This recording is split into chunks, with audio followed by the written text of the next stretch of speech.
वरहमतुल्लाहि वबरकातुहू। वालेकुम अस्सलाम वरहमतुल्लाहि वबरकातुहू। इन्नल हम्दलिल्लाहि नहमदुहु व नस्तईनुहु व नस्तगफिरुहु व नु'मिनु बिही व नतवक्कलु अलैहि व नऊज़ु बिल्लाहि मिन शुरूरि अनफुसिना व मिन सय्यिआति अअमालिना।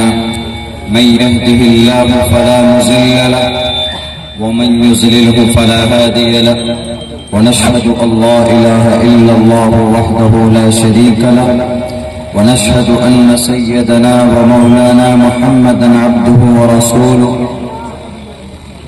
अम्मा बाद फ़अऊज़ु बिल्लाहि मिनश शैतानिर रजीम। बिस्मिल्लाहिर रहमानिर रहीम। इन्नद-दीन इंदल्लाहिल इस्लाम। वक़ाल अल्लाहु तबारक व तआला फ़िल क़ुरआनिल मजीद।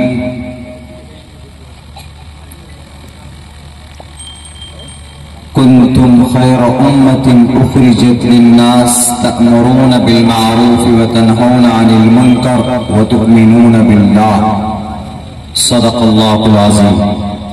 क़ाल रसूलुल्लाह सल्लल्लाहु अलैहि वसल्लम अना ख़ातिमुन नबिय्यीन ला नबिय्य बअदी औ कमा क़ाल नबिय्यु अलैहि सलातु वस्सलाम। All compliments, all physical prayer and all monetary worship are for Allah.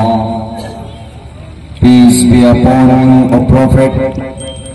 Allah's mercy and blessings, peace be upon us and righteous slaves of Allah subhanahu wa ta'ala. I bear witness that no one is worthy except of Allah subhanahu wa ta'ala. In the name of Allah, the most gracious, the most merciful, my Lord, expand me my praise. It is my task for me. Remove the impediment from my speech so they may understand what I say.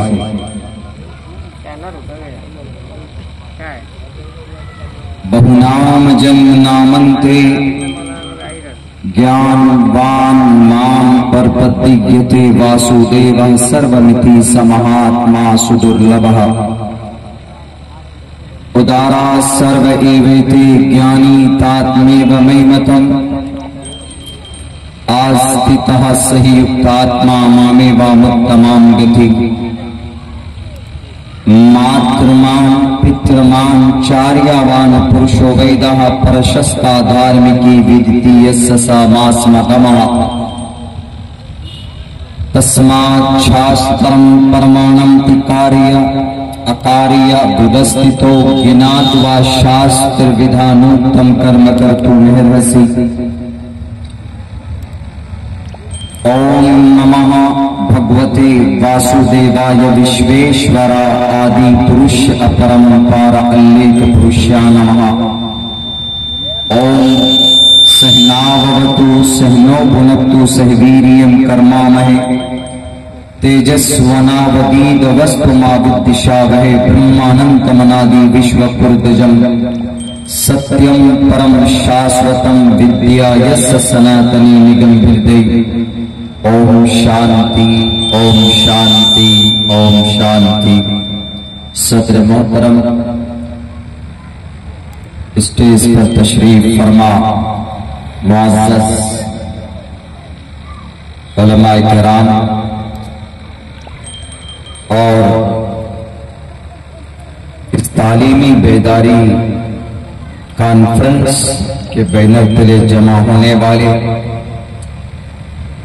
दीनी ईमानी भाइयों और इसी मजमे में शरीक हमारे बिरादरान वतन, हमारे सनातन धर्मी भाइयों, तालीम के उन्वान पर यह प्रोग्राम है।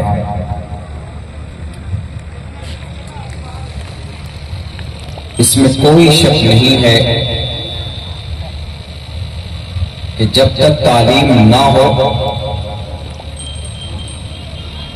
एजुकेशन ना हो, जानकारी ना हो, नॉलेज ना हो, ज्ञान अगर नहीं है तो आप सीधे रास्ते को चुन नहीं सकते, सत्य मार्ग का दर्शन नहीं कर सकते।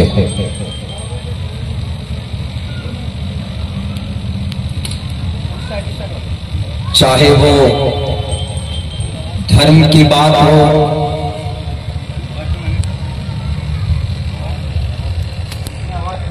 दुनिया की बात हो, कोई भी आप किसी भी टॉपिक को ले लें, जब तक आप उसके बारे में जानकारी हासिल नहीं करेंगे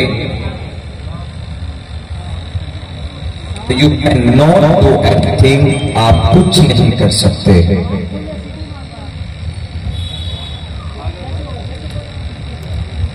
यही वजह है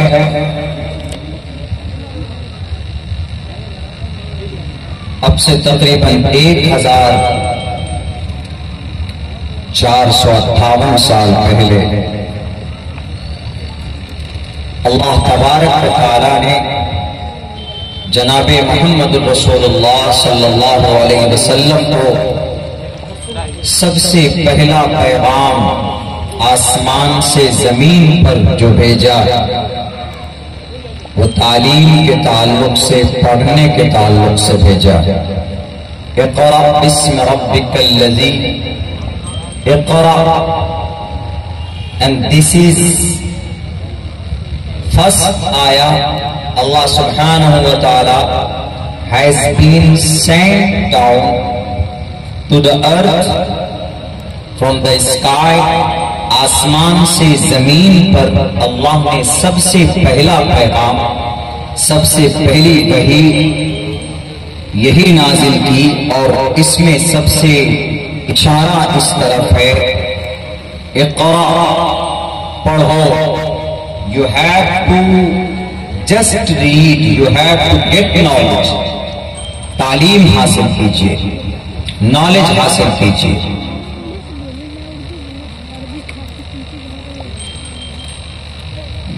जब जहालत आती है, जब लोग जाहिल होते हैं, अनपढ़ होते हैं, नाखानदगी जब बढ़ जाती है, तो वहां पर अगर कोई विद्वान आदमी या कोई पावरफुल आदमी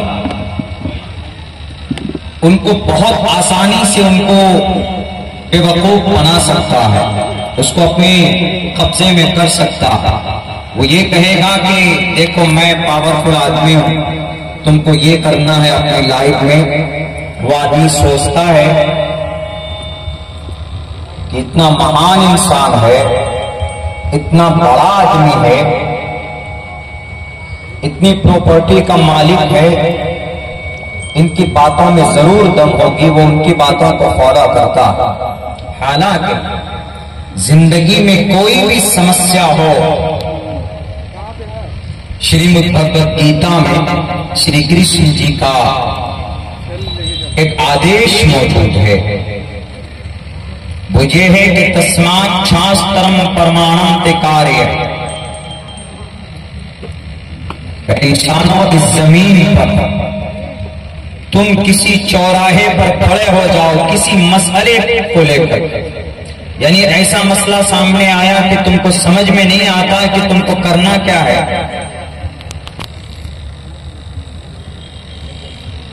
दुविधा में पड़ जाओ, तो किसके पास जाओगे? श्री कृष्ण जी कहते हैं तस्मात् शास्त्रम परमाणम की कार्य अकार्य, कार्य अकार्य, कौन सा काम करने लायक है, कौन सा काम न करने लायक है, कौन सा काम जायज है, कौन सा काम नाजायज है, इसके बारे में फरमाते कार्य अकार्य विवस्थितो ज्ञात्वा शास्त्र। तो तुमको परेशान होने की जरूरत नहीं है, तुम अपने शास्त्र को देखो, तुम्हारे मसले का हल किसी न किसी शक्ल में तुम्हारे शास्त्र में जरूर मिलेगा।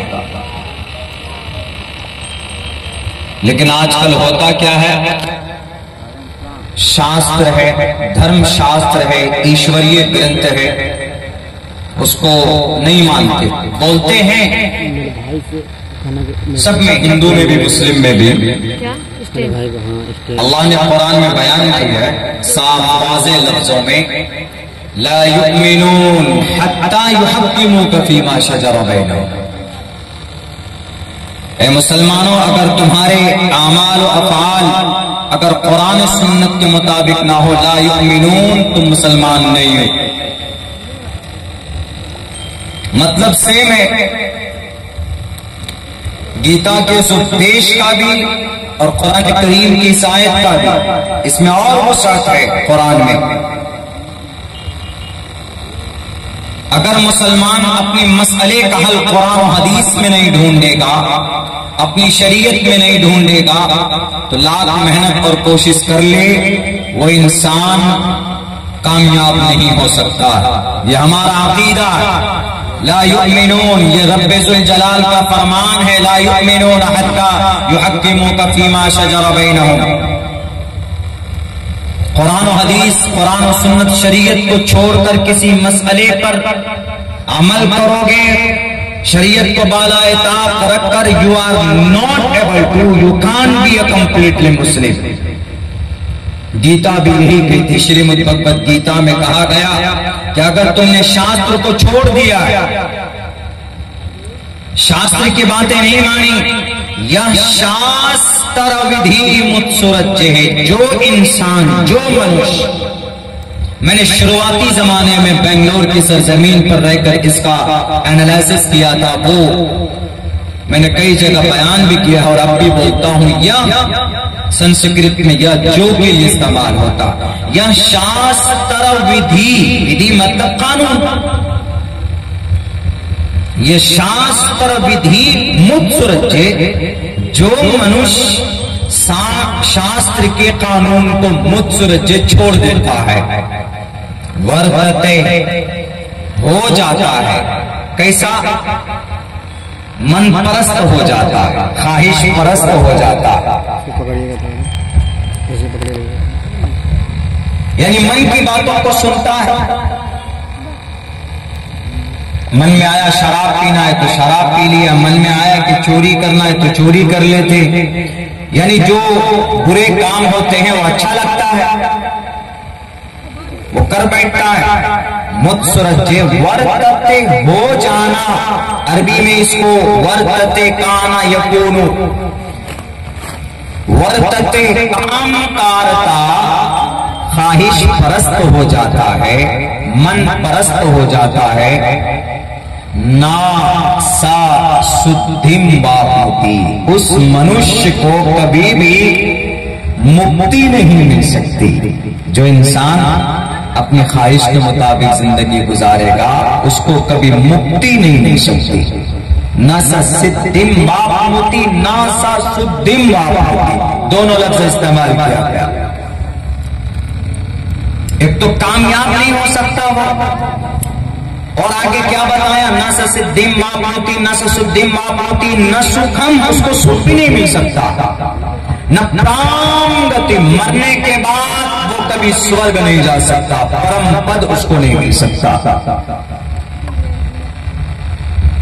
साफ यही ऐलान हमारा मुसद्दक़ कुरान करीम के अंदर अल्लाह तबारक व तआला ने बयान किया है कि अगर कोई मुसलमान अपनी शरीयत के खिलाफ, हमारी शरीयत के बारे में बहुत सारी गलत धारणाएं बयान मीडिया वाले करते हैं कि ये शरिया कानून है, ये मुसलमानों की जो शरीयत है, ये जो मौलाना लोग होते हैं, मुफ्ती साहब लोग होते हैं, ये अपनी तरफ से बनाकर लोगों के सामने पेश करते हैं। कभी ये मसला नाफिज कर देते हैं, कभी ये हुक्म नाफिज कर देते हैं अपनी अपनी दुकान चलाने के लिए। गलत बात। शरीयत एक संविधान है, कानून है। शरीयत मीन्स रास्ता, टू द वे, एक ऐसा रास्ता जिस पर चलना है। यूं समझिए कि ईश्वर का उपदेश, रब्बे ज़ुल जलाल का फरमान, उसको शरीयत बोलते, और ये शरीयत किसी की तरफ से नहीं है, किसी आलिम के तरफ से, किसी मुफ्ती साहब की तरफ से, बल्कि ये शरीयत उस रब के तरफ से है, उस अल्लाह के तरफ से है, इंसानों की कामयाबी के लिए, सिर्फ मुसलमानों की नहीं। कुरान इंसानों की भलाई के लिए, इंसानों की रहनुमाई के लिए। बहुत से लोगों ने कह दिया कि ये मुसलमानों की इनकी धर्मशास्त्र है, मुसलमानों की किताब है। कुरान कहता है कि मैं सिर्फ मुसलमानों की किताब नहीं हूं, मैं तमाम इंसानों, शहर रमज़ान अल्लज़ी उन्ज़िल फ़ीहिल क़ुरआन हुदल लिन्नास, मैं तमाम इंसानों की हिदायत के लिए। इंसान में कौन आता है? मुसलमान, क्रिश्चियन, जैन, बौद्ध नहीं, इंसानों में सब आता है। सनातन धर्मी भी आता है, मुसलमान भी आता है, क्रिश्चियन भी, जैन भी, कन्फ्यूशनिज्म भी, शंटू भी। भारत में जितने भी किस्म के लोग रहते हैं, मज़ाहिब के लोग रहते हैं, तकरीबन 350 मजहब के लोग हमारे इस देश में बसते हैं, सबको इंसान कहा जाता है। बल्कि जितनी भी आदम की औलाद हैं, इस वक्त तकरीबन 8 से 10 अरब इंसान पूरी दुनिया में इंसानों की तादाद है, वो सब के सब इंसान नास हैं। अरबी को नास, अरबी मनुष्य को बोलते हैं, उनके लिए इस्तेमाल किया जाता है। इसीलिए कुरान सिर्फ मुसलमानों के लिए नहीं, कुरान सबके लिए। अब इसमें बांट देते हैं लोग, एकदम बिल्कुल नफरत की दीवार खड़ी रहनी चाहिए, बस गिरनी नहीं चाहिए। मुसलमानों के कुरान में यह है, फला के धर्म में यह है, ये बात हजम नहीं होती। बहुत सारी वो बातें जो ईश्वर की हम और आप नहीं समझ सकते हैं जब तक आप उसके ऊपर मजबूती के साथ एनालिसिस न कर लें, उस पर जब आप ज्ञान प्राप्त न कर लें। इसीलिए मैं कहा करता हूं, हमारे हिंदू भाइयों से भी कहता हूं कि आपका ऋग्वेद, यजुर्वेद, सामवेद, अथर्ववेद ये ईश्वरीय ग्रंथ है, ईशवानी है। बाद में है पुराण का नंबर आता है, बाद में 18 पुराण है, भविष्य पुराण, कल के पुराण, मत्स्य पुराण, भागवत पुराण वगैरह वगैरह। फिर उपनिषद है, उसके बाद फिर रामायण, महाभारत, गीता का नंबर तो बहुत बाद में आता है। आप इनका व्याख्या करें, आप पढ़िए, बहुत सी अच्छी बातें आपको उनमें ऐसी मिलेंगी कि जो आपका एतराज है कुरान के ताल्लुक से, इस्लाम के ताल्लुक से, वो खत्म हो जाएगा।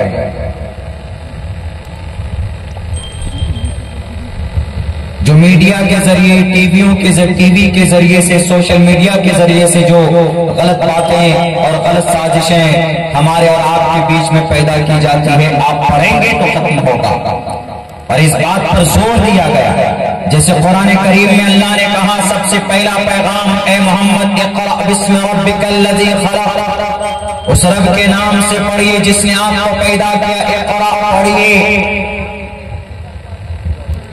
ऐसे ही श्रीमद् भगवद गीता में भी कहा, बहुनाम जन्म नामन्ते ज्ञानवान माम प्रपद्यते वासुदेवा सर्वमिति समहात्मा सुदुर्लभः।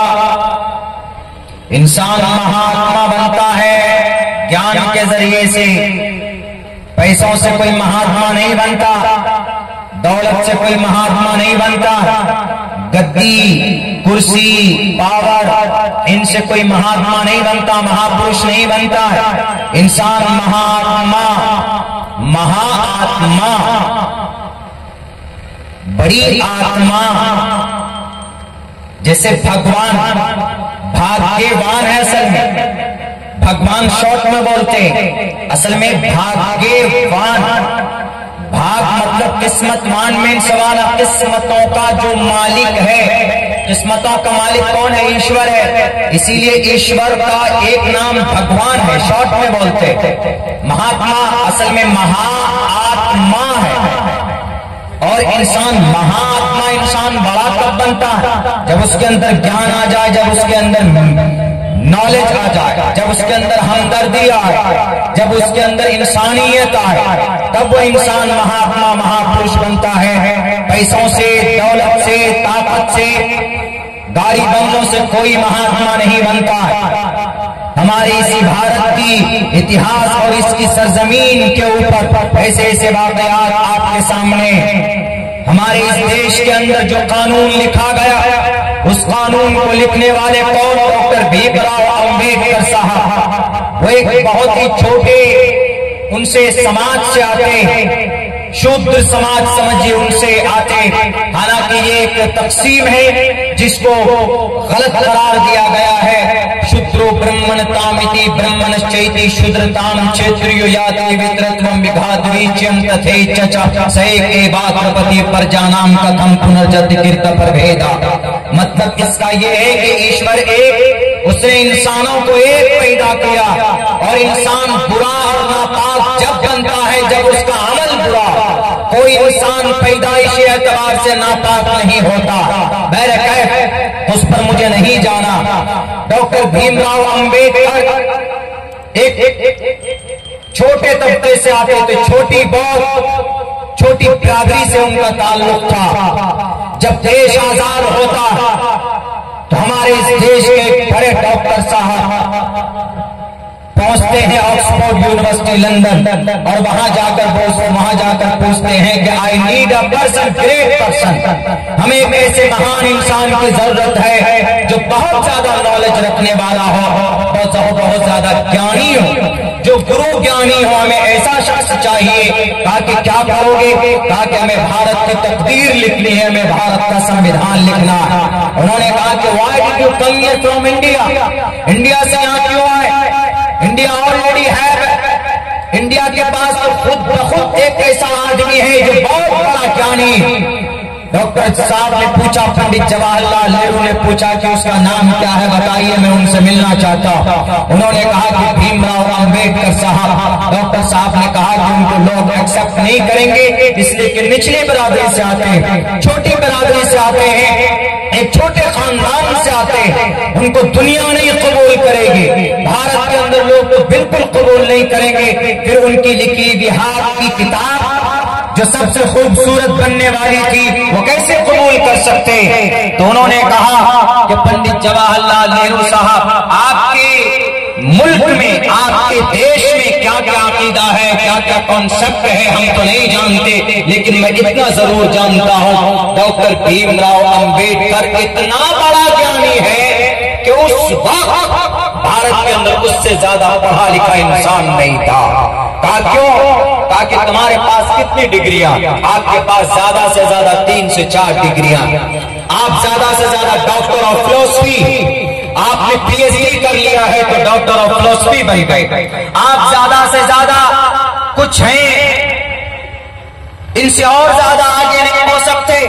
1 या 2 डिग्रियां और होंगी आपके पास, ज्यादा से ज्यादा आप बैरिस्टर होंगे, आप वकील होंगे, आप बड़े कानून के जानकार होंगे, आप सियासत के आप जानकार हो सकते हैं। लेकिन डॉक्टर भीमराव अंबेडकर साहब के पास 1, 2, 3, 4, 5 डिग्रियां नहीं, बल्कि उनके पास ऑक्सफोर्ड यूनिवर्सिटी से पढ़कर जो निकला उनके पास 12 डिग्रियां हैं। अगर आपकी देश की तकदीर कोई लिख सकता है तो महान इंसान की आपको जरूरत है, तो जाइए डॉक्टर भीमराव अंबेडकर के पास।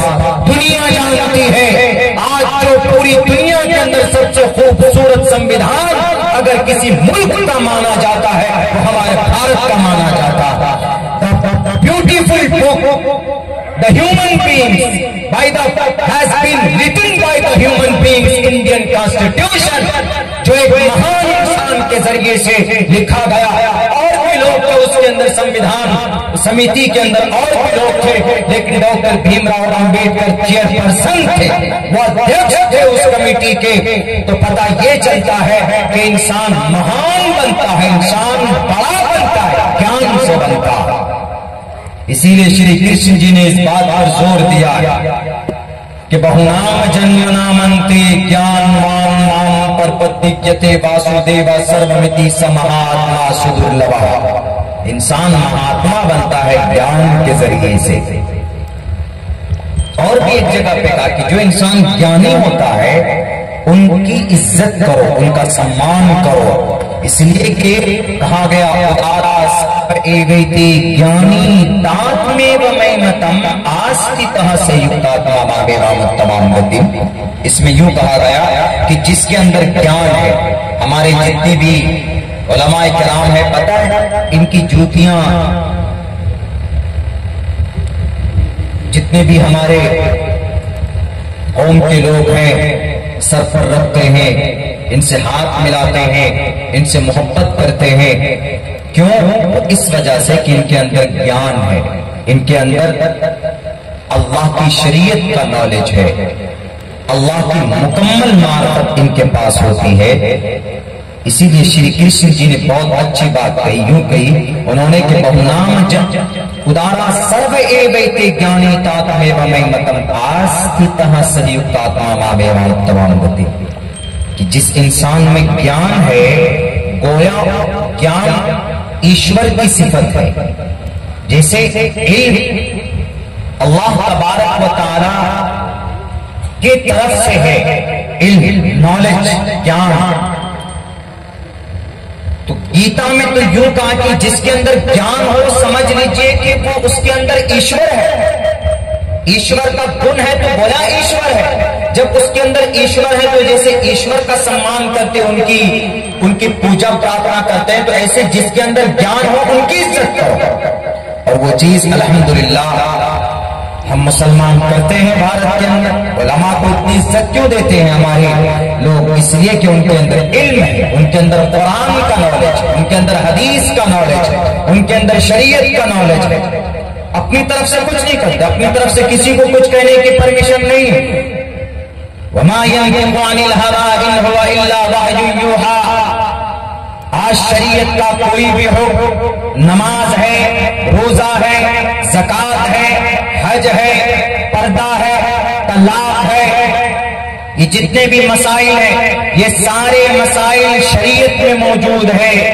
किसी भी आलिम दीन की तरफ से ये मसला मन घड़त तौर पर पेश नहीं किया जा सकता और न ही किया गया है, बल्कि ये अल्लाह तबारक व तआला की तरफ से है। बस ये 8 या 9 साल तक मदरसे में रहते हैं उसी नॉलेज को हासिल करने के लिए, और उस नॉलेज को हासिल करके तब लोगों के बीच में कोई बात आती है तो रखते हैं कि नहीं कुरान में ऐसा लिखा है, नहीं हदीस में ऐसा लिखा है। जैसे हमारे जवान शराब पीते हैं तो शराब पीना नाजायज और हराम है, लेकिन ये बात कौन बताए? हमारे उलमा बताते हैं। और ये बात कहाँ लिखी भी है?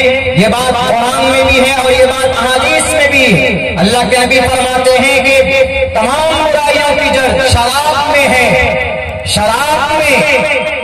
इसीलिए शराब मत पियो, वला तशरिबिल खमर, शराब मत पीजिए। फइन्नहा मिफ्ताहु कुल्ली शर, तमाम बुराइयों की जड़ शराब के अंदर है। शराब पीने के बाद आदमी की अक्ल खत्म हो जाती, इंसान जायज और नाजायज के बीच में फर्क पैदा करना भूल जाता। यह है मकसद शरीयत का। उसी को जानते हैं हमारे बच्चे मदरसे में जाकर, और इन मदरसों के बारे में भी गलत धारणा है कि इन मदरसों में आतंकवाद बना दिया जाता है, बच्चों को दहशतगर्दी सिखाई जाती है। नहीं, जो ईश्वर की तरफ से, अल्लाह की तरफ से जो कुरान करीम है, उस कुरान करीम को 3,22,000 अल्फाज इस कुरान में है।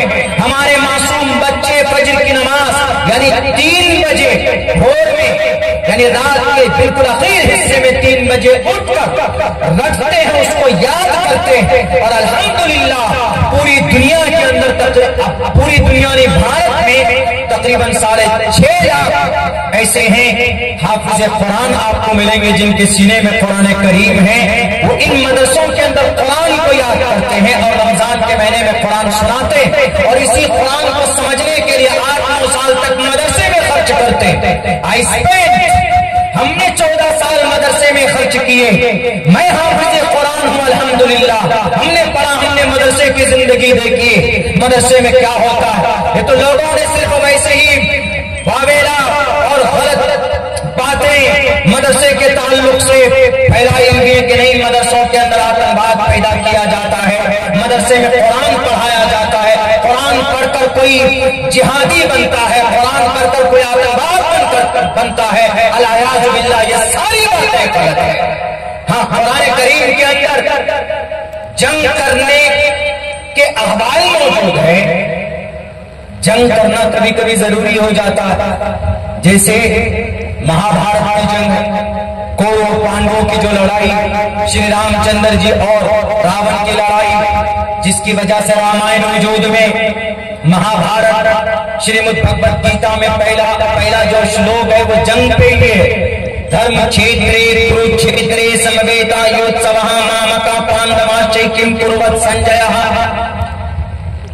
संजीव जो पूरा मीडिएटर था, दुर्योधन ने कहा कि मेरे बेटे जो महाभारत में हैं, दोनों बेटे ही थे उनके, दोनों तरफ, एक तरफ कौरव एक तरफ पांडव।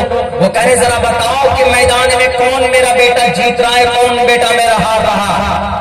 तो कभी कभी जंग जरूरी हो जाती है। हाँ, कुरान में कुछ जंगी अहवाल है, कुछ जंग की बातें कही गई, लेकिन हिंदू भाइयों के बारे में यूं बता दिया गया कि नहीं, मुसलमानों के कुरान में ये लिखा है कि हिंदुओं को जहां पाओ मारो, कत्ल करो।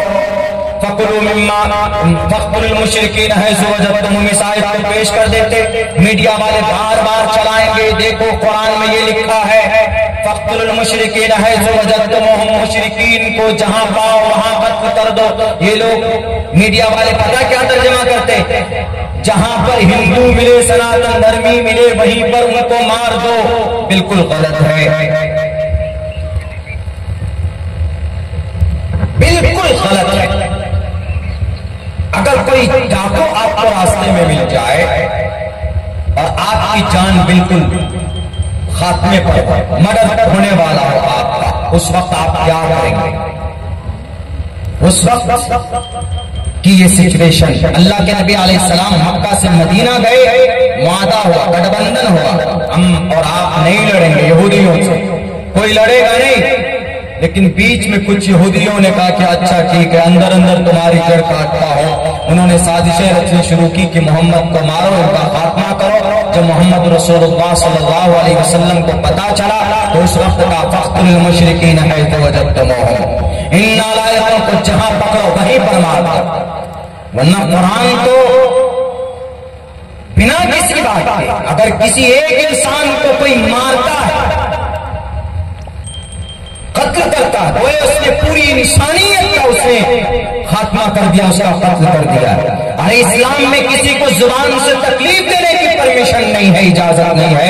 मर्डर करना, कत्ल करना तो दूर की बात है। फख्तुल मुशरिकीन है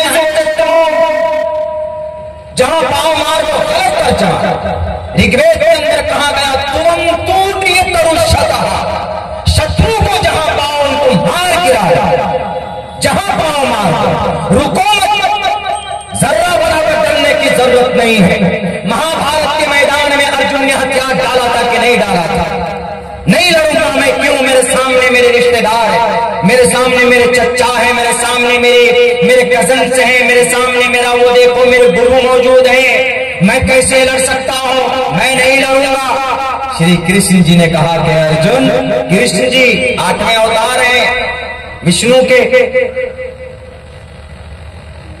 इंद्रम मित्रम वरुण अग्नि माहि रतो जगस्स सुपर्णो गरुत्मानम एकम सद्विप्रा बुधा वदन्ति। ये 3 बड़े नाम विष्णु ब्रह्मा शिव, हरारिया गुणे न सिकलो हम सदा हरे, ये 3 बड़े नाम विष्णु ब्रह्मा और शिव। इसकी तशरीह नहीं कहूंगा, बस हिंदू भाइयों का अकीदा है कि ब्रह्मा पैदा करने वाली शक्ति का नाम, विष्णु पैदा परवरिश करने वाली शक्ति का नाम और शिव मारने वाली शक्ति का नाम।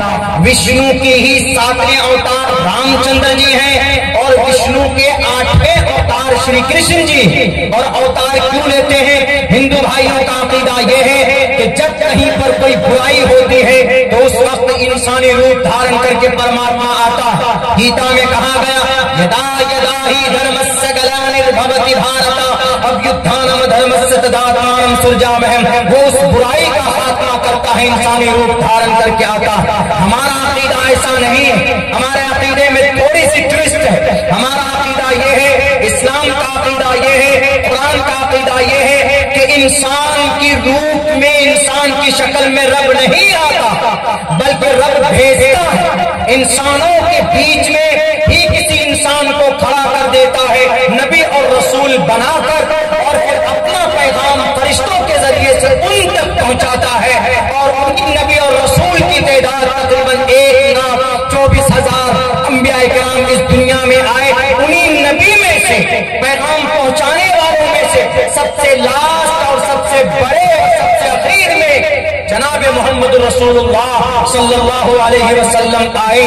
लेकिन अल्लाह जमीन पर नहीं आता, अल्लाह भेजता है इंसानों को। ये अकीदे में थोड़ा सा फर्क है। हिंदू भाई कहते हैं कि नहीं, इंसानी रूप धारण करके परमात्मा आता। बहरकत जब श्री अर्जुन ने महाभारत के मैदान के अंदर में हथियार डाल दिया, उन्होंने कहा कि मैं नहीं लड़ूंगा। श्री कृष्ण जी आए। श्री कृष्ण जी कौन है? अर्जुन के साथ है, उनके घोड़े को संभाले हुए हैं। बल्कि यूं कहिए हमारे यहाँ पहले जमाने में बैलगाड़ी, घोड़े गाड़ी की शक्ल होती थी उस जमाने के अंदर में। अब तो वो सारी चीजें खत्म हो गई। तो एक आदमी बैठा करता था, पहले पहलवान जिसको बोलते थे, हमारे तो पहलवान ही बोलते थे, इधर शायद कुछ और बोलते हो। तो वही किरदार में थे श्री कृष्ण जी बैठे हुए और अर्जुन को कह रहे थे कि अर्जुन तुमने क्यों हथियार डाल दिए, क्यों पुतस्तुआ कश्मलिदम विश्मे समुपस्थितम अनार्य जुष्टम कीर्ति कर्म जुनाहा। ऐसे ही तुम बिना कर्म किए तुम स्वर्ग जाना चाहते हो, क्यों, वजह क्या? तो श्री अर्जुन ने कहा कि मैं कैसे मुकाबला कर सकता हूँ, मैं कैसे लड़ सकता हूँ। तो श्री कृष्ण ने अर्जुन को वहां पर ललकार कर कहा, यूं ही नहीं ललकारा, मोटिवेट किया, यूं कहा हृदय शुद्रो हृदय दौर्बल्यम। अर्जुन ये सारे अधर्मी लोग हैं, नास्तिक लोग हैं, ये सारे शत्रु हैं, इनका खात्मा जरूरी है। वहां जंग जरूरी थी श्री कृष्ण जी के उपदेश पर। कभी कभी जंग जरूरी हो जाती। हमारे भारत में अगर चाइना बम बरसाएगा तो भारत हमारा बैठा हुआ नहीं रहेगा, बल्कि मुंह तोड़ जवाब देगा। हमारे मुल्क हिंदुस्तान की तरफ अगर कोई एक कदम बढ़ाने की कोशिश करेगा तो हमारे देश के लोग सर पे कफन बांध कर इस देश को आजाद कराने की पूरी मेहनत और कोशिश करते हैं कि ये मेहनत की है, कुर्बानी दी। शायद नहीं मालूम जिन्हें, वो देख रहे तारीख, जब अंग्रेज आया था इस देश को लूटने के लिए, इस जमीन पर कब्जा करने के लिए, पूरी दुनिया जानती है कि हमारे भारत के अंदर हिंदू मुसलमानों ने मिलकर उन जालिम अंग्रेजों का खात्मा इस देश से, इस दुनिया हमारे मुल्क को पाक किया, उन जालिमों को भगाया आपने, उन ब्रिटिश को और उन अंग्रेजों से हमारे इस मुल्क हिंदुस्तान को पाक और पवित्र किया। क्यों? इसलिए कि हमारी जमीन पर किसी का कब्जा हो, किसी बाहर आदमी का, हम हिंदुस्तानी, हम भारतीय लोग कभी बर्दाश्त नहीं कर सकते। ये जंग जरूरी हो जाती है। अगर जंग नहीं करते, 1755 के अंदर सबसे पहली जंग लड़ी गई नवाब सिराजुद्दौला, वहां पर मुर्शिदाबाद की उस मैदान के अंदर दूसरी सबसे बड़ी जंग लड़ी गई। श्रीरंगापट्टनम मैसूर के अंदर 1799 के अंदर तीसरी बड़ी जंग लड़ी गई। 1831 के अंदर सैयद अहमद शहीद बरेलवी की निगरानी में 50 लोग शहीद हो गए थे। उसके बाद 1857 की शामली के मैदान में जंग लड़ी गई। अंग्रेज से जंग होती थी, क्यों? इसलिए कि इस देश को बचाना, हमारे इस देश की इज्जत और आबरू को बचाना है। अंग्रेज ने कहा था कासिम नानोतवी से कि कासिम नानोतवी क्यों तुमको मदरसा चलाना है, मदरसा चलाओ, क्यों लड़ने के लिए आते हो? कासिम नानोतवी ने कहा कि मेरे हाथ में मदरसा होगा और दूसरे हाथ में भारत की जमीन होगी। तुम्हारी मां ने बच्चा नहीं देना है कि हमारी भारतीयों से तुम मुकाबला करके तुम इस देश को लूट सकते हो। आओ मैदान में, तुम्हारे मां ने कितने दूध पिलाए, लड़ो भारतीयों से, लड़कर बिलाखिर बड़ी कुर्बानी हुई। 1757 1755 में जो जंग शुरू हुई थी, वो होते होते 1847 के अंदर 15 अगस्त को हमारा मुल्क आजाद होगा। तकरीबन 200-250 साल तक जंग लड़ी गई, तब जाकर ये देश आजाद होगा। तो कभी कभी जंग जरूरी हो जाती। तो जैसे महाभारत हुई और फिर रावण के किले को उसको जलाया गया, उसको भस्म किया गया, सेम इसी तरीके पर मोहम्मद रसूलुल्लाह सल्लल्लाहु अलैहि वसल्लम की जिंदगी में भी कुछ राक्षस थे उस वक्त में, और कुछ उस वक्त में ऐसे नफरती लोग थे जो आ जाते थे कत्ल करने के दर पे और मारने भगाने के लिए, तो उस वक्त जंग हुई थी और उसी को लाकर यहाँ फिट कर देते कि देखिए मुसलमानों के कुरान में लिखा हुआ है क्या कि फकुलू मिम्मा गनिमतुम, हिंदू भाइयों का माल लूटो और खाओ। इसका ये तर्जमा कर देते हैं। मेरे सनातन धर्मी भाई यहाँ बैठे हुए हिंदू भाई समाज के हैं, इसलिए समझा रहा हूँ, इसलिए ज्यादा मंत्र और श्लोक पढ़ रहा हूँ, वरना कहिएगा कि मौलाना दीनी तालीमी बेदारी कॉन्फ्रेंस है, आपसे तो मंत्र पढ़े जा रहे समझाने के लिए, ताकि जो गलत फहमियां सोशल मीडिया के जरिए से जो दिमाग में पैदा हो गई, हमारी जिम्मेदारी बनती है कि भाई हम उस गलत फहमी को अपने कुरान और हदीस के ताल्लुक से जो बातें फैलाई गई उसकी हम दिफा कर सके, समझा सके। वहां पर उन्होंने कहा कि देखिए फकुलू मिम्मा गनिमतुम, हिंदुओं का माल लूटो और खाओ। फकुलू मिम्मा गनिमतुम कितना गलत तर्जमा है, बस थोड़ी देर और हूं मैं आपके बीच में, कितना गलत तर्जमा। फकुलू खाओ, मिम्मा गनिमतुम इसका तर्जमा क्या करते हैं मीडिया वाले, जाहिल होते हैं। हम तो इनको दावत देते, आओ मेरे स्कूल में नर्सरी से लेकर 8th क्लास तक मैं खुद इंग्लिश क्लास लेता हूँ, आओ पढ़ो, मैं तुम्हें पढ़ाता हूँ, तुम्हें बताता हूँ कि मिम्मा गनिमतुम का क्या तर्जमा। दिस इज अरबी कोड। इसका मतलब होता है कि बैटल फील्ड में जब दो बादशाह लड़ते हैं तो उनमें से एक बादशाह जीतता, दूसरा हार जाता है, तो जीतने वाला बादशाह हारने वाले बादशाह के प्रॉपर्टी का मालिक हो जाता है। आज भी ऐसा ही है कानून, आज भी ऐसा ही है सिस्टम, उस वक्त में भी ऐसा था। मिम्मा गनिमतुम का मतलब जीता वो माल जो आपने जीत लिया मैदान में। लड़ाई हुई, पहले बादशाहों में लड़ाई होती थी, आपस में लड़कर ही वो लोग फैसला करते थे। उस वक्त में ऐसा कुछ नहीं, बस जिनकी लाठी उन्हीं की गद्दी और कुर्सी हो जाती थी उस वक्त में फकुलू मिम्मा गनिमतुम। तो कुरान करीम के अंदर कहा गया कि भाई आप उन मालों को जो गनीमत का माल मैदान में आपने जो मैदान कारजार में आपको मिला है, आप उनको आपस में बांट लो। कुरान करीम की ये आयत का ये मतलब है। लेकिन क्या तर्जमा करते हैं, हिंदू भाई का माल लूटो और खा लो।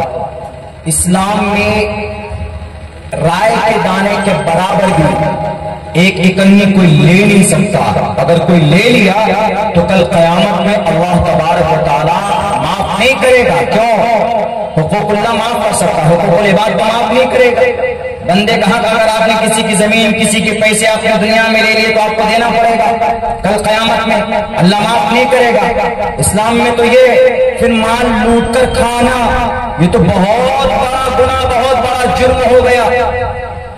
ये तो कुरान करीम का गलत तर्जमा, गलत मतलब। सेम ये चीज कहां बताई गई ऋग्वेद के अंदर, तुम धूर्य तरुष्यतः असत्यम विभाजनी।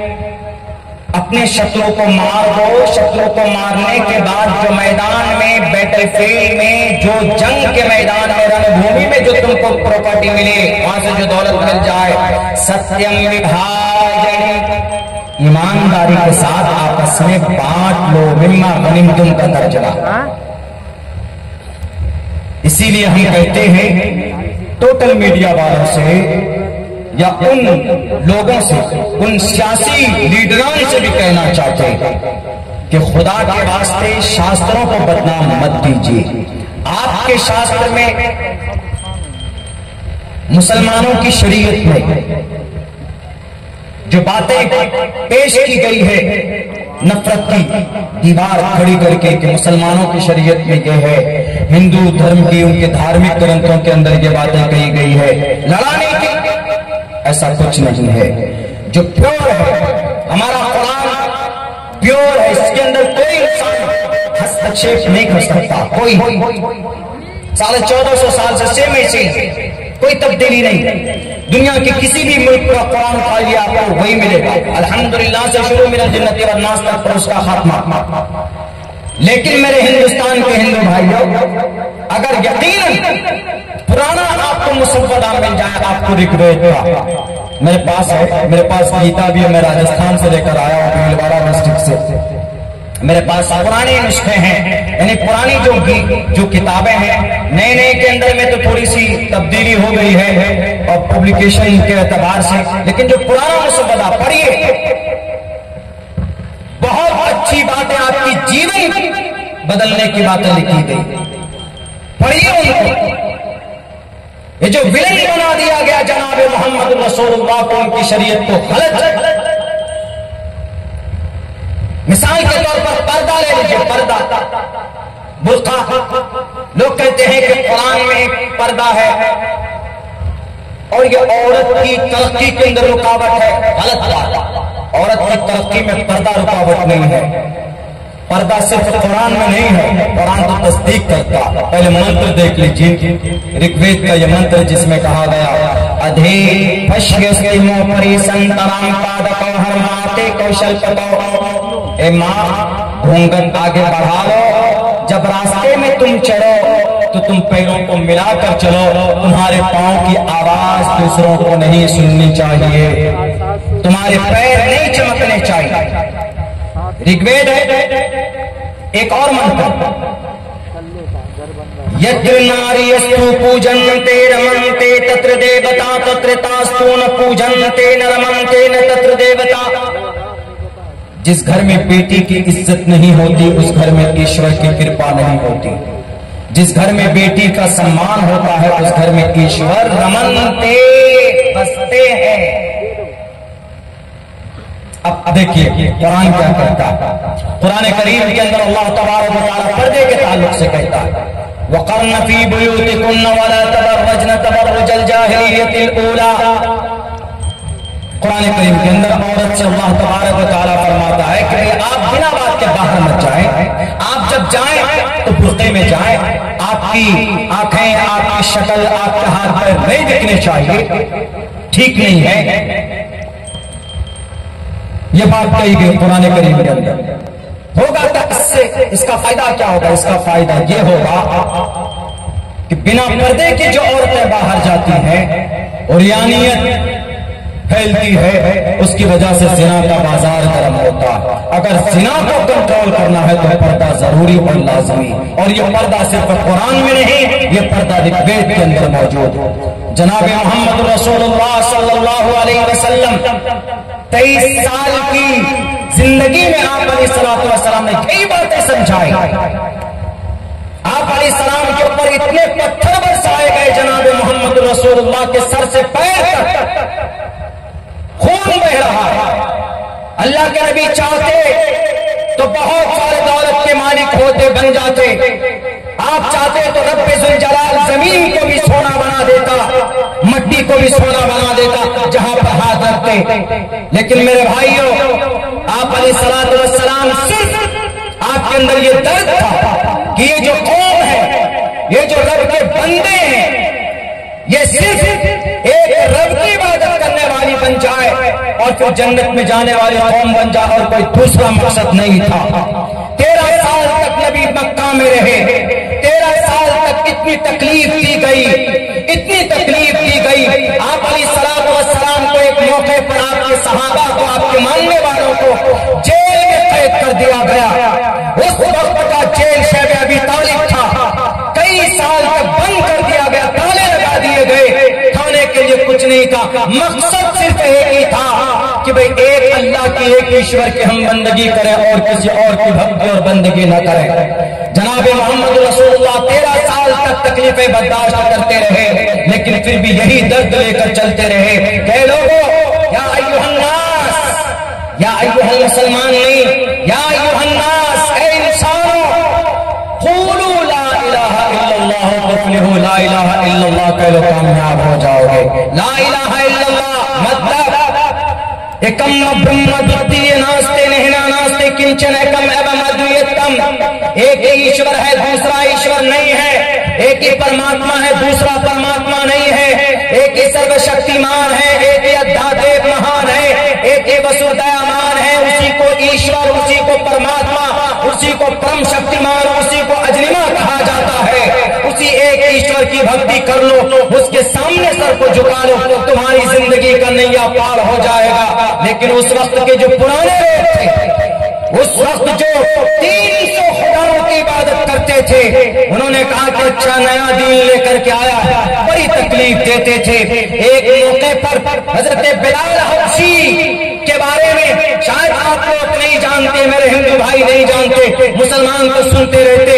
एक गुलाम थे, काले कलोटे थे, वो सिर्फ ये कहते थे कि भाई मैं एक अल्लाह को मानता हूं, यानी एक ईश्वर को मानता हूं। मोहम्मद रसूलुल्लाह की लाई हुई शरीयत पर अपनी जान कुर्बान करने के लिए तैयार।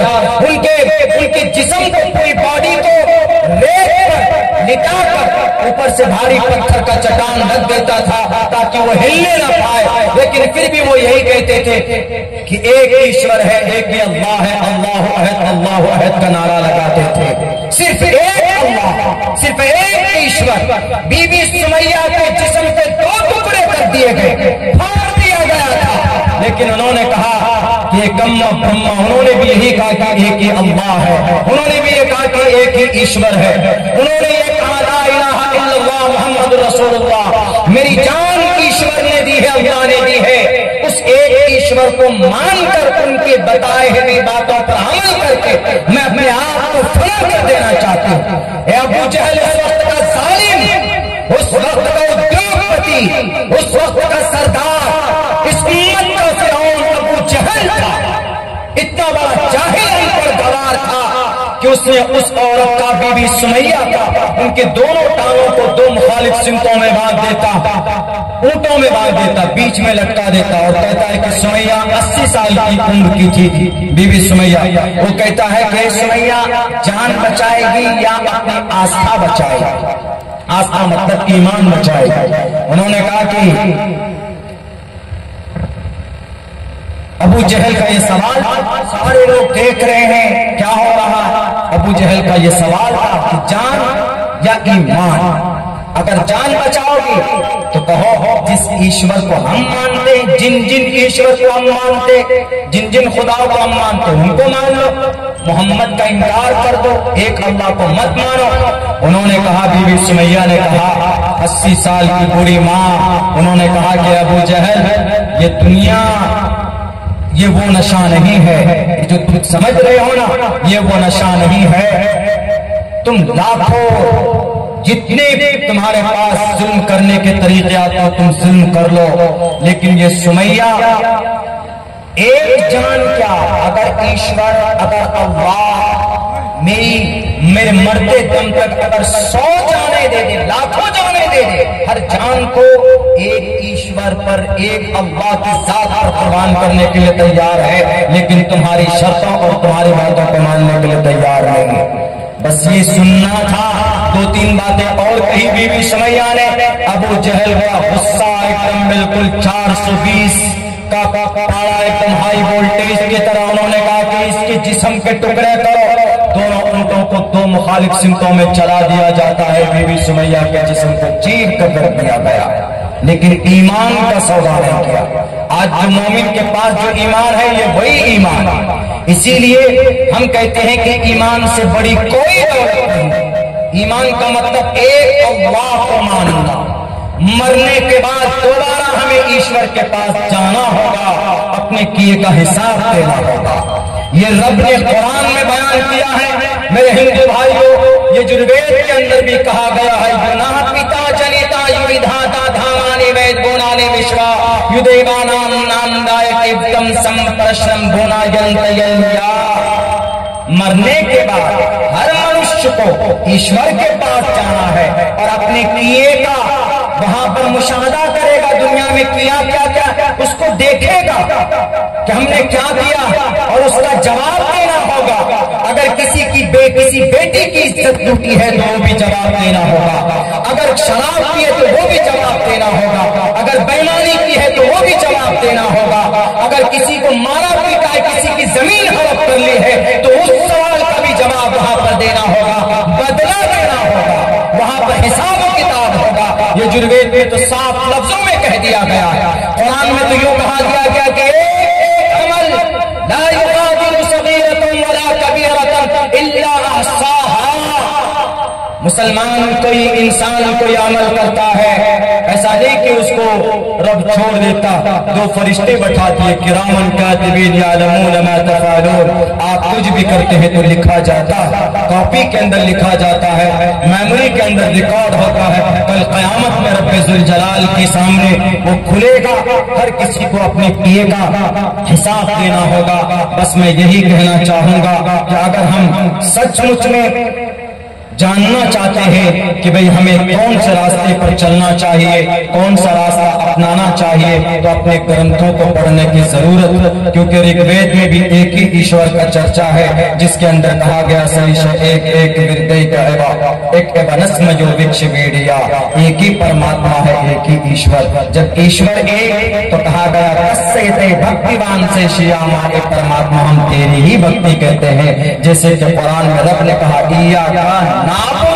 अल्लाह हम तेरी ही इबादत करते हैं।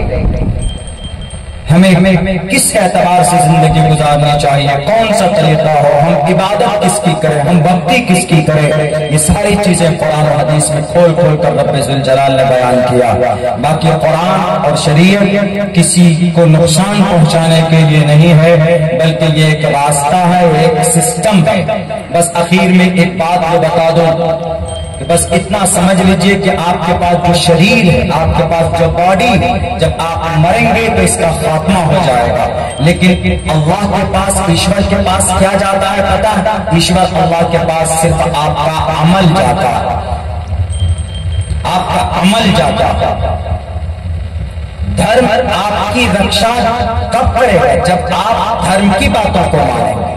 भगवान धर्मस्तस्य हयाते पुरोलमा शरीरेण शमं नाशं सर्वमन्यद्धि गच्छति। इंसान का शरीर खत्म हो जाएगा, मट्टी में मिल जाएगा, या अगर उसको आग में जलाते हैं तो उसकी अस्थियां बहा देते हैं हवाओं में, फिजाओं में, वो चीजें मुज़मैन मिल जाती है। लेकिन ईश्वर के पास, अल्लाह के पास क्या गया? आपका अमल गया है, आपने किया गया है। मरने के बाद you have to see, you have to face, आपको फेस करना होगा, मुकाबला करना होगा, आपने दुनिया में क्या किया। इसीलिए अच्छा काम कीजिए, अच्छा अमल कीजिए, लोगों के साथ नफरत, किसी के साथ नफरत की बात मत कीजिए, किसी को गलत मत कहिए, और मिलजुल कर रहें। और कुरान और हदीस को हम मुसलमान अपनी जिंदगी में अमल कर दाखिल करने की कोशिश करें। मैं अपने तमाम सनातन धर्मी भाई से भी कहना चाहता हूँ कि एक ही मजहब इस्लाम है, जिसकी तारीफ अल्लाह ने खुद की है, इन्नद्दीन इंदल्लाहि इस्लाम। आज तक किसी भी मजहब की तारीफ ईश्वर ने नहीं की, लेकिन इस्लाम की है, इन्नद्दीन इंदल्लाहि इस्लाम। आप इस्लाम को पढ़िए, समझिए, बेसिक बुनियादी बातें पढ़िए। सोशल मीडिया से इस्लाम नहीं समझा जाता। इकबाल ज़हीर सोनाक्षी सिन्हा की शादी से इस्लाम नहीं समझा जाता। मीडिया वालों ने ये बात कही कि इस्लाम में अच्छा, इस्लाम के अंदर है ये कि किसी हिंदू लड़की से कोई मुस्लिम लड़का शादी कर सकता है। मीडिया वाले बहुत उछालते, और ये जितने भी होते बहरूपिये ये कहते हैं कि नहीं नहीं, हम लोग वो मुसलमान हैं जो आजाद हैं। दुनिया के अंदर इंसान आजाद नहीं है, इंसान गुलाम है ईश्वर का। तुम्हें कैसे जिंदगी गुजारनी फैसला ईश्वर करेगा। तो इस्लाम सलमान खान, शाहरुख खान, इकबाल ज़हीर और किसी एक्टर की जिंदगी से नहीं, इस्लाम समझा जाएगा, इस्लाम पहचाना जाएगा। किससे? शरीयत से, कुरान से। इस्लाम मोहम्मद रसूलुल्लाह की जिंदगी से, सहाबा की जिंदगी से इस्लाम का तारुफ होगा। इस्लाम किसी एक्टर, किसी कमर हिलाने वाले बहरूपियों की जिंदगी से हम उसकी व्याख्या नहीं कर सकते। इसीलिए इस्लाम को समझने के लिए कुरान और हदीस का मुताला किया जाए, उलमाए किराम से उनसे मालूम किया जाए कि भाई इस्लाम क्या। बोल दिया जाता लब जिहाद, लब जिहाद। इकबाल ज़हीर में सोनाक्षी सिन्हा से शादी की ओपन कहता, इस्लामी नुक्ते नजर से ये शादी नाजायज और हराम है। जो लोग बोलते हैं कि लब जिहाद, हिंदू लड़की से मुस्लिम लड़का अगर निकाह करता है तो वो नाजायज और हराम है। आप लब जिहाद बाद में कहोगे कोर्ट में जाने के बाद, लेकिन मैं अब्दुल्ला सालिम एक IAS ऑफ इस्लाम होने के नाते में बहैसियत इस्लामिक एक तालिब इल्म होने के नाते मुझे कहने का पूरा अधिकार है कि अगर कोई मुस्लिम लड़का किसी गैर मोमिन लड़की से शादी करता है तो उसका निकाह कबूल नहीं हो सकता, उसकी शादी नहीं हो सकती। साफ लिखा हुआ। इसीलिए इस्लाम पहचानिए अल्लाह के नबी की जिंदगी से। वो नबी जिन्होंने कभी किसी को गाली नहीं दी, वो नबी जिनके पास जानवर भी अपनी शिकायत लेकर आते थे, वो नबी जिन्होंने कभी किसी को उफ तक नहीं कहा, कोड़े डाले गए, आपके गले में बल दे दिया गया, आपको घसीटा गया, आपके सहाबा को थरपा थरपा कर मारा गया, तब भी आपने किसी को उफ तक नहीं कहा। वो नबी, उनकी जिंदगी से हमारा इस्लाम पहचाना जाएगा। इसीलिए मैं टोटल दुनिया के इंसानों से कहना चाहता हूं कि इस्लाम को बेसिकली पढ़िए, इस्लाम को हवाई तौर पर मत समझिए। इस्लाम को समझना है तो कुरान पढ़िए, हदीस पढ़िए, साहित्य पढ़िए, सहाबा इकराम की जिंदगी पढ़िए। इंशाअल्लाह आपको कहीं पर भी कोई गलत ऑब्जेक्शन लगे कि ये गलत है, उलमा के पास बैठिए तो समझ में आएगा, कि भाई विद्वानों के पास बैठिए तो समझ में आएगा। बिना विद्वान के पास आप खुद समझने की कोशिश कीजिएगा तो नहीं समझ पाइएगा। मैं चूंकि वक्त बहुत हो चुका है, लंबा सफर यहाँ से फिर हमें शुरू करना है। हजरत मौलाना ही के डर से मैं समझ आ गया हूँ। मुझे एक नए हजरत नाजिम साहब जो बहुत मशहूर हैं महाराष्ट्र में और कर्नाटक के अंदर में, इनकी निगरानी में नाचीज का एक प्रोग्राम हुआ है, और तो उन्होंने कहा कि नहीं आपको आना है। मैंने दावत दे दी, चूंकि मैंने ये तारीफ दी थी, लेकिन चूंकि मेरा जो ड्राइवर है, पायलट है, उसका वक्त नहीं मिल रहा था, किसी वजह से उनका कोई प्रॉब्लम सामने आया, कोर्ट का मामला था, तो फिर भी हमने कहा कि मैं 5 साढ़े 5 बजे निकलूंगा तो इंशाअल्लाह पहुंचूंगा। बस दुआ करता हूं कि अल्लाह इस माहौल को बरकरार रखे, अमन अमान के साथ हम लोग मिलजुल कर रहें और कुरान हदीस पर अपनी जिंदगी, कुरान हदीस के मुताबिक अपनी जिंदगी गुजारने की कोशिश करें। और हिंदू भाइयों के लिए दुआ करूंगा कि अल्लाह तबारक व तआला उनको सही समझ दे, उनको हिदायत की तौफीक दे दे, और उनको भी हम सब के साथ मिलजुल कर रहने की मुकम्मल पुरअमन जिंदगी गुजारने की तौफीक दे। बहुत बहुत शुक्रिया, जज़ाकल्लाह। अस्सलामु अलैकुम व रहमतुल्लाहि व बरकातुहू।